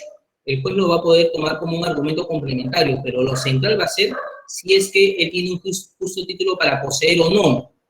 Y vuelvo a insistir, eso ha sido parte de un pleno casatorio muy interesante, donde se ha determinado cuál es la línea que se debe seguir en esos casos. Porque uno podría entender, vuelvo a insistir, que bajo el contrato, el contrato ya ha fenecido, el contrato ya venció. Y como hablábamos hace un momento, el vencimiento del contrato es la causal de desalojo. Y si lo quiere llevar más allá, si el contrato ha vencido, el artículo 911 me dice cuando ya no hay justo título, me convierto en ocupante precario. Entonces, podría ir bajo cualquiera de los dos escenarios, pero vayamos a ver cómo en buena cuenta el pleno casatorio resolvió ese caso. Y ahí traigo a colación el artículo 1700 del Código Civil, donde finalmente lo que dice la Corte Suprema a través del pleno casatorio es que no hay desalojo en esos casos. ¿Y por qué? Porque cuando hablamos de contratos de arrendamiento, el artículo 1700 y el 1704 nos dicen básicamente de que en el caso de que no exista una renovación, se entiende que el contrato regula la relación entre las partes y continúa la relación bajo sus propias estipulaciones. En buena cuenta, ese contrato que ya venció en el año 2000 va a seguir regulando la relación entre las partes sin entender de que ha existido una renovación de dicho contrato. Hay una continuidad de ese contrato. Entonces, si hay una continuidad del contrato, al amparo del Código Civil, al amparo del artículo 1700, se entiende de que ese contrato, que supuestamente en su literalidad ya feneció, al amparo de ese dispositivo legal, continúa rigiendo la relación de las partes. Porque si la intención de las partes hubiese sido ponerle fin al contrato, así se hubiese dado en tiempo y espacio determinado. Al no haberlo hecho de esa forma, se entiende que el contrato se regula bajo sus propias estipulaciones en el que fue dada. Entonces, en ese sentido, la Corte Suprema, a través del pleno casatorio, estableció de que no se podía postular el desalojo por ocupante precario o el desalojo por vencimiento de contrato, porque se entendía que ese contrato seguía surtiendo efectos jurídicos bajo sus propias estipulaciones iniciales. Entendido eso así, en el momento que se postuló el desalojo, el contrato estaba vigente y por lo tanto el inquilino tenía un justo título para poseer.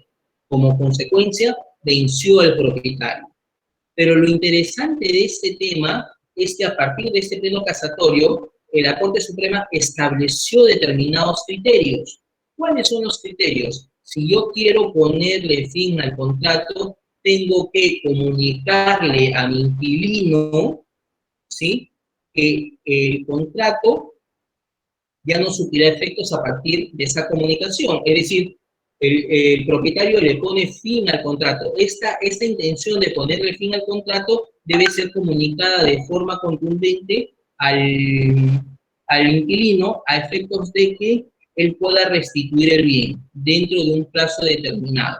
Si esto no ocurre, a partir de ese momento, recién se constituye en un ocupante precario. A partir de ese momento. Entonces, por lo tanto, debe haber una comunicación expresa de parte del titular del bien dirigido al poseedor del bien, donde se le comunica la conclusión del contrato.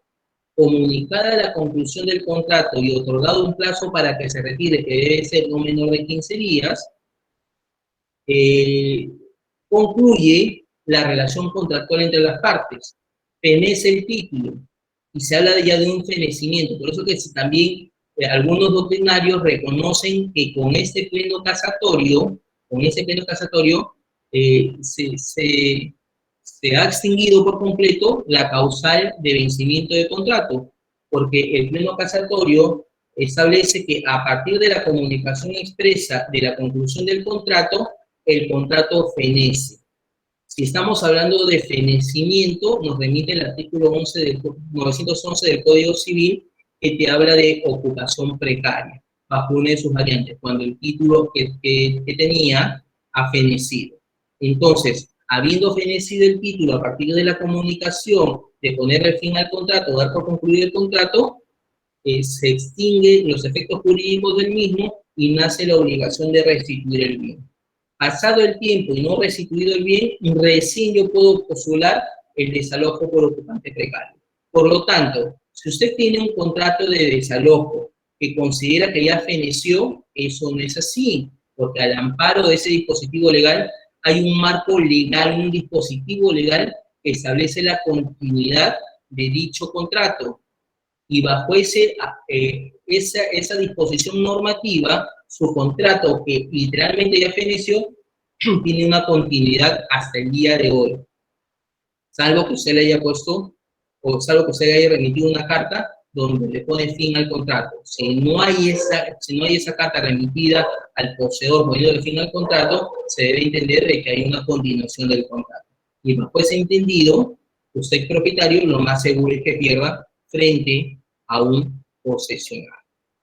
Entonces, ese es el caso del arrendamiento. Por lo tanto, ¿hay casos donde el propietario puede ser vencido? Sí, hay casos donde el propietario puede ser vencido. Y ese es un caso de ellos.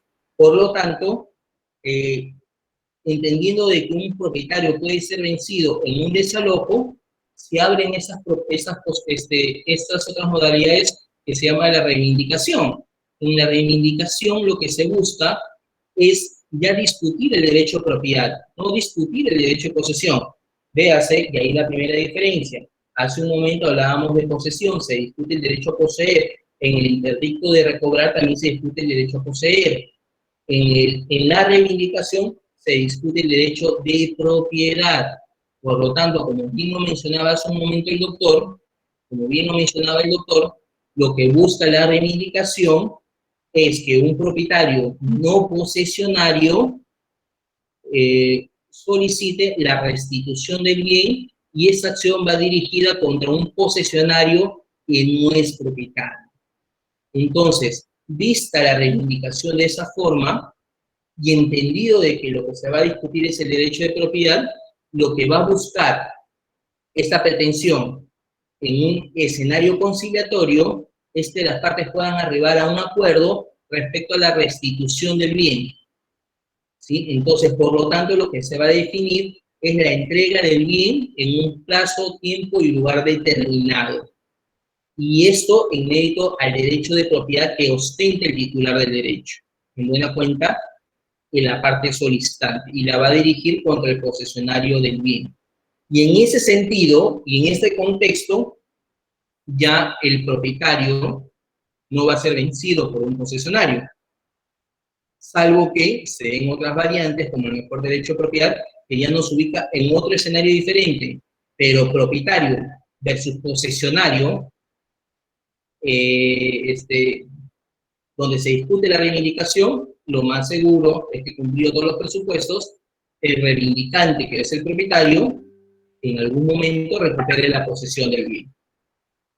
Entonces, por lo tanto, lo que comentaba se ejerce por el propietario no posesionario sobre el posesionario no propietario. Entonces, hasta ahí, señores, ¿entendido? Sí, doctor. Ok. Entonces, señores, pago de mejoras. Hay que entender que hay tres tipos de mejoras. Mejoras necesarias, mejoras útiles, mejoras de recreo. Señores, en las mejoras necesarias, ¿cuál es la finalidad? En las mejoras útiles, ¿cuál es la visión? ¿Qué se busca? En las mejoras de recreo, ¿qué se busca? Entonces, hay que entender que las mejoras también tienen una estimación patrimonial. Por lo tanto, calza en el artículo 7, valor patrimonial, estimación en dinero. Se trata de un derecho real porque recae sobre un bien inmueble o un bien mueble. Por lo tanto, puede ser objeto de conciliación extrajudicial, sí puede ser objeto de conciliación extrajudicial, pero acá hay que distinguir que es una mejora necesaria, una mejora útil y una mejora de recreo, porque las visiones son diferentes. Y cuando nosotros hablamos de una mejora necesaria, la finalidad es impedir la destrucción del bien o su deterioro. A ver, hay que entender de que el propietario tiene determinadas obligaciones.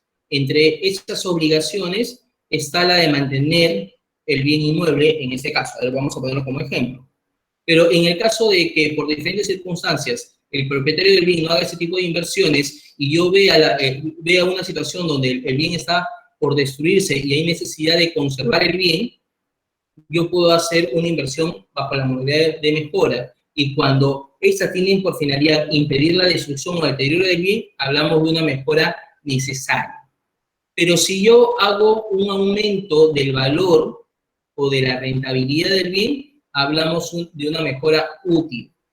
Y si yo hablo de el ornato, la belleza, el lucimiento del bien o mayores comodidades para el bien, hablamos de mejoras de recreo. Entonces, esas mejoras son inversiones que hace sobre un bien el poseedor, que está dirigido, bien sea para asegurar el estado del bien y evitar su deterioro, ya sea para aumentar su valor o su rentabilidad, o ya sea solamente para aumentar su belleza o su ornato. Según eso, yo voy a estar, en el caso de una mejora necesaria, una mejora útil o una mejora de recreo. Pero hay que saber diferenciar. En el caso de la división y partición, a ver, señores, una pregunta. Imaginemos que estamos en el centro de conciliación. Ingresa una solicitud de división y partición de bienes. Somos 5 hermanos. Todos comparten alícuotas. Pero la solicitud solamente le ingresa 2 de los hermanos. Y la dirigen contra un tercer hermano. ¿Yo acepto o no acepto la solicitud? Somos 5, solicitan 2, la dirigen contra 1. ¿Acepto o no acepto la solicitud?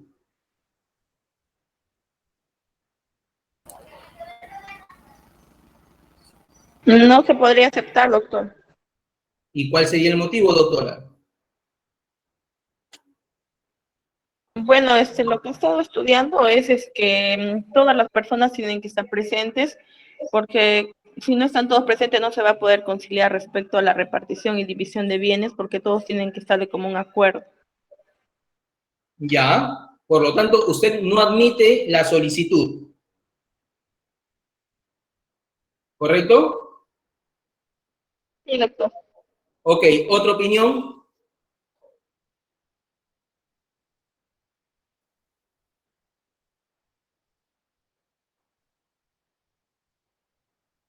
¿Están todos de acuerdo con la opinión de la doctora?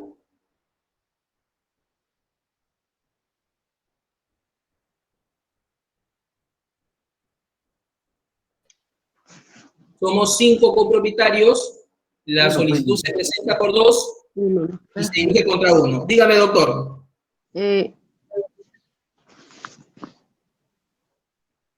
puede invitar un hermano nomás, a todos. Sí es ¿Ya? aceptable, sí es aceptable eso. En el caso concreto, doctora, somos 5 hermanos. Inician 2 y la dirigen contra 1. O sea, en buena cuenta somos 3 los involucrados en el procedimiento. Sí se acepta, sí, sí ¿Lo es acepta aceptable. usted? Sí es aceptable. ¿Y cuál sería el Sí. motivo, doctora?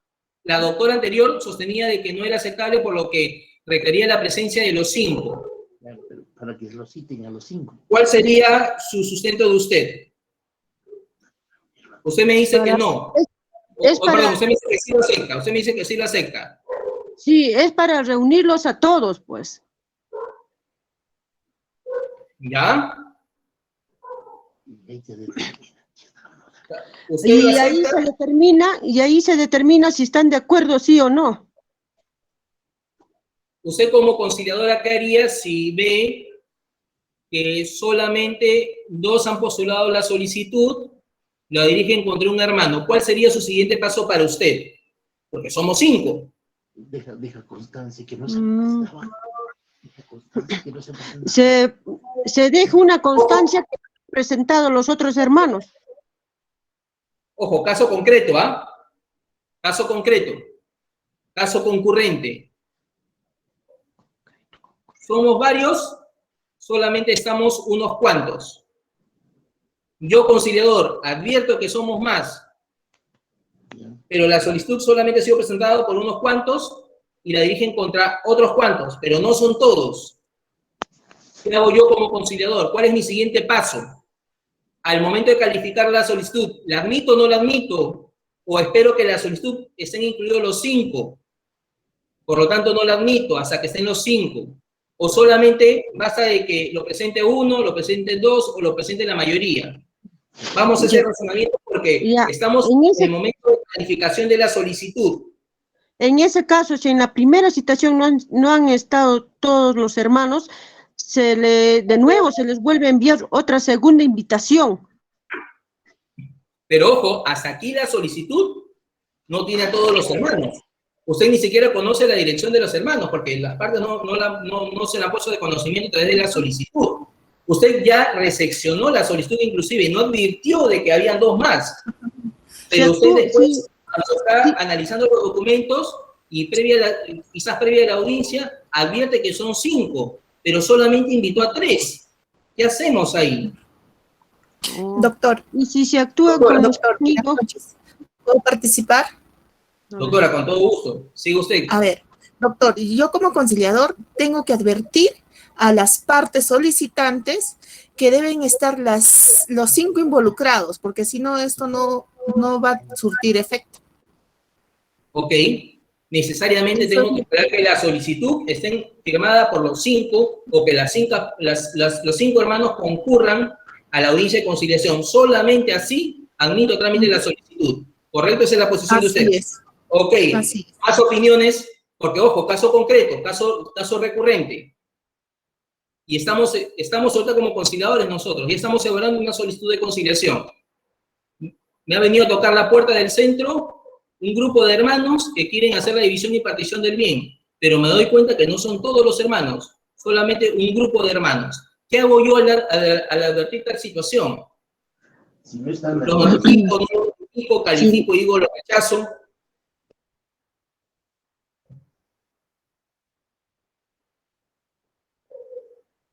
¿Qué hacemos ahí? Doctor, ¿puede ser de las personas los hermanos que no han asistido de frente a ir al juez y hacer un acta con los que se presentaron? Recuerde usted, doctora, que lo primero que va a hacer el juez es declarar improcedente la demanda, en la medida que no ha votado el intento conciliatorio, porque estamos frente a una materia que es conciliable obligatoria. Entonces, si es conciliable obligatoria, el juez lo más seguro es que le diga cuando usted vaya vía demanda, es que al no haber agotado el intento conciliatorio, no procede su acción. Por lo tanto, la va a remitir nuevamente al escenario conciliatorio. Estando en el escenario conciliatorio, ¿qué podríamos hacer? Porque hay solución. Inclusive no tendría que tocar la puerta al juez para que me solucione el problema.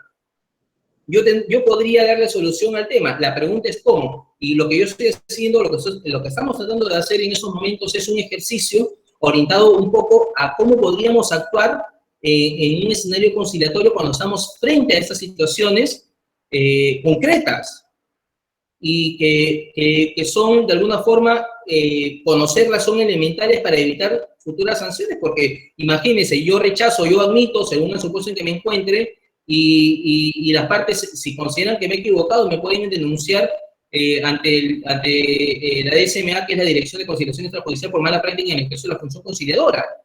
Entonces, es bueno conocerlo, estamos aquí en el marco legal. Entonces, razonemos juntos.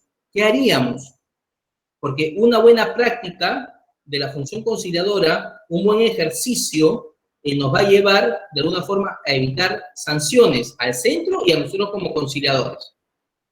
Entonces, hagamos ese ejercicio juntos para poder encontrar, a partir de una serie de ideas, como lo estamos haciendo, una opinión que quede ya definida y que nos ayude a salir de ese tipo de situaciones concretas que se nos puede presentar en el ejercicio de la función conciliadora, ya sea como conciliadores, ya sea como abogados patrocinantes, ya sea como partes, o sea, ya sea de cualquier punto de vista de la conciliación extrajudicial y cómo ustedes lo pretenden ejercer.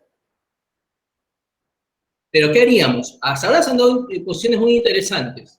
No lo admito porque deben estar los 5, sí lo admito porque finalmente considero de que los puedo notificar en el procedimiento. Entonces, ¿cómo ustedes creen que puede ir este desenlace?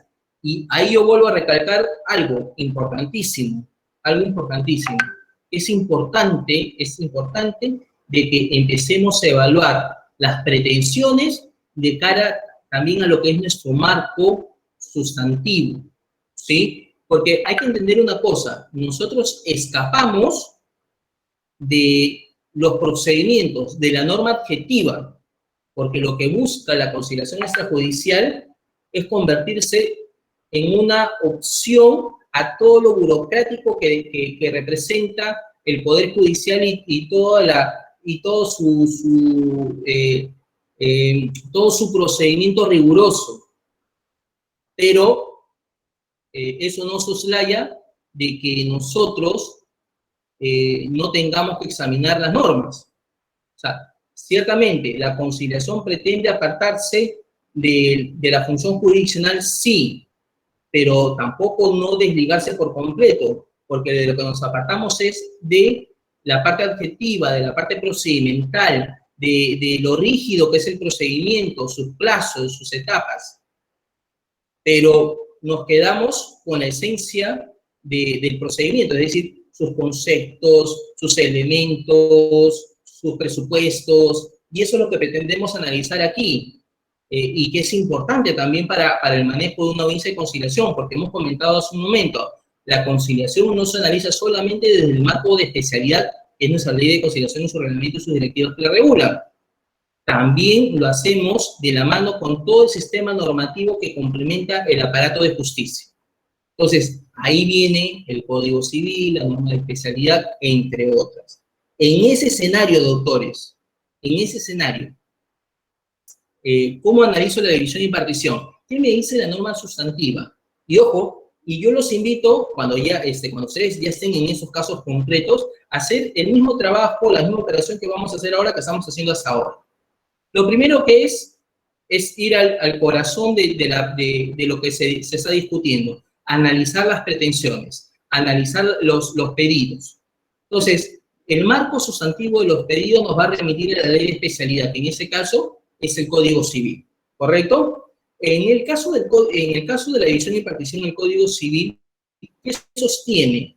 Sostiene que la división y partición del bien opera a instancia de ¿qué? ¿Alguien creo que iba a opinar ahí?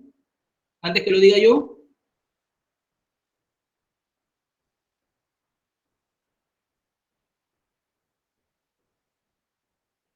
Opera, señores, opera a iniciativa de cualquier copropietario. Solamente basta que uno quiera dividir y partir, ¿sí? Basta uno que quiere dividir y partir para que proceda esta pretensión. Solo basta que uno que quiera iniciar el proceso de división y partición y se inicia todo el aparato dirigido a dividir y partir los bienes que están sometidos a un régimen de copropiedad. Entonces, si la norma sustantiva sostiene de que basta de que uno quiera romper el régimen de indivisión de los bienes, bastará que solamente uno de ellos solicite el pedido de división y partición. Sin embargo, tengo que garantizar para la toma de decisiones y los acuerdos que se puedan adoptar en el escenario conciliatorio, que todos estén presentes en esa audiencia para poder adoptar acuerdos. De lo contrario, yo no puedo llevar adelante este procedimiento. Siendo así, señores, siendo así, lo primero que debo tomar en consideración es que la solicitud la puedo admitir a petición de cualquiera de ellos, pero lo que tengo que evaluar es que para los efectos de la toma de decisión y desarrollo del procedimiento, todos los interesados, en este caso concreto que habíamos planteado, los 5 hermanos, estén representados en esa audiencia. Cada uno de los titulares de esos derechos y acciones deben estar en esta audiencia a efectos de tomar decisiones. Basta que uno de ellos no esté y yo no puedo continuar con la audiencia. ¿Correcto? Tengo que garantizar que el derecho de todos esté respaldado. Señores, son las 10 de la noche, el tiempo nos ha ganado. Teníamos que hacer algunas actividades, pero el tiempo nos quedó corto al parecer porque el marco legal es muy amplio. Entonces, las actividades las vamos a continuar el día de mañana. Antes de cerrar, me gustaría saber si es que hay algunas dudas por parte de ustedes a efectos de poder dar por concluida la sesión del día de hoy.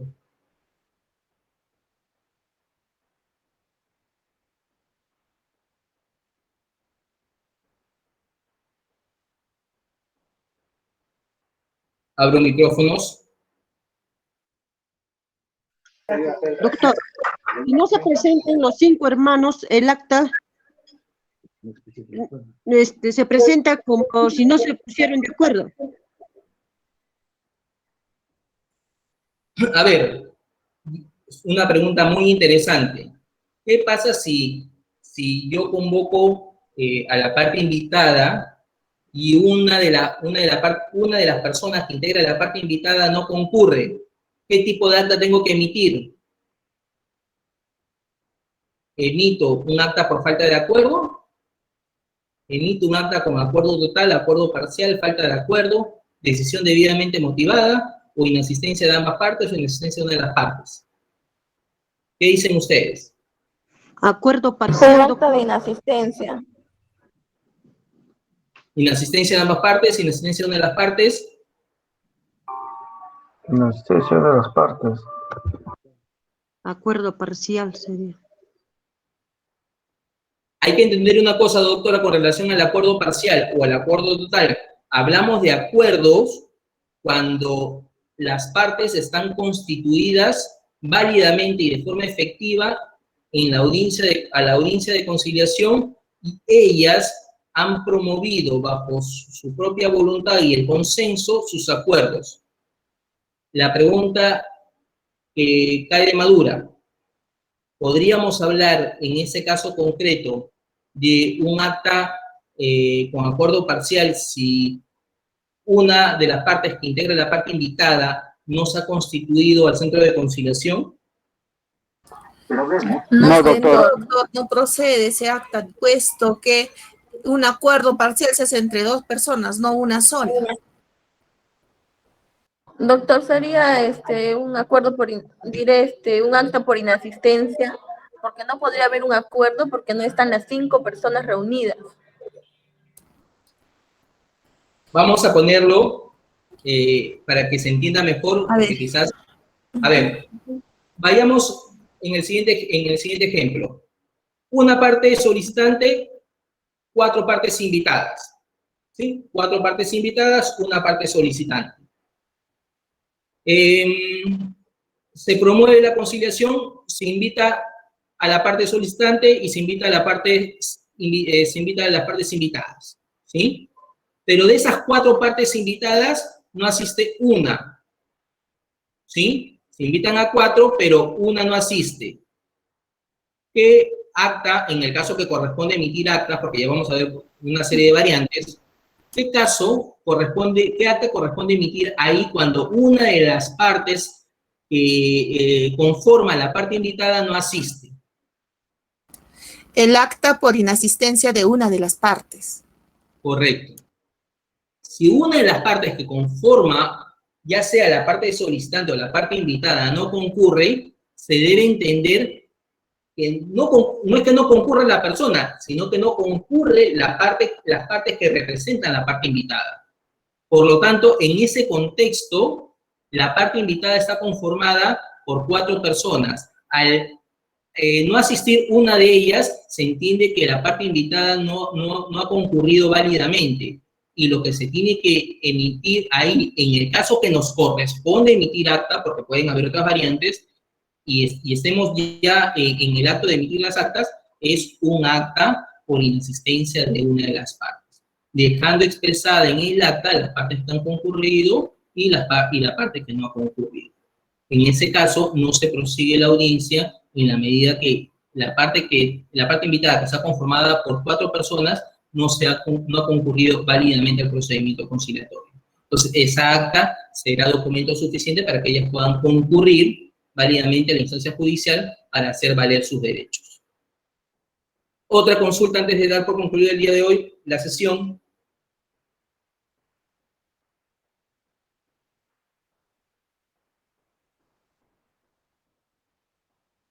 ¿No hay ningún interrogante sobre lo que hemos visto? ¿Alguna otra duda? Todo está claro, doctorcito.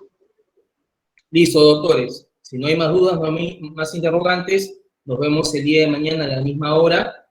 Y por mí, agradecerles el espacio que me han brindado a efectos de poder compartir esos conocimientos con ustedes. El día de mañana será un nuevo día y estaremos atentos al inicio de las clases para poder seguir las actividades que nos convocan. Doctor, disculpe, ¿no va a pasar lista? A ver, yo creo de que... A ver, permítanme un segundo. Si no, lo que podríamos hacer, doctores, porque no tengo la relación de cada uno de ustedes, lamentablemente, lo que podríamos hacer en el chat es consignar los datos de cada uno de ustedes para que la administración tome conocimiento de quiénes han asistido el día de hoy y así poder registrar sus datos.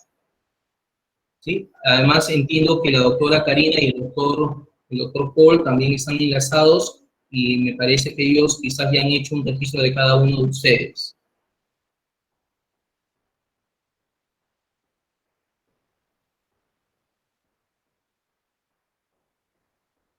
Entonces, doctores, si no hay mayores comentarios o no hay interrogantes o preguntas, me despido hasta el día de mañana, esperando de que tengan buenas noches. Ya estamos nuevamente en contacto. Buenas noches, doctor, y gracias por la charla. No, a ustedes, cuídense mucho. Buenas noches, doctor. Buenas noches.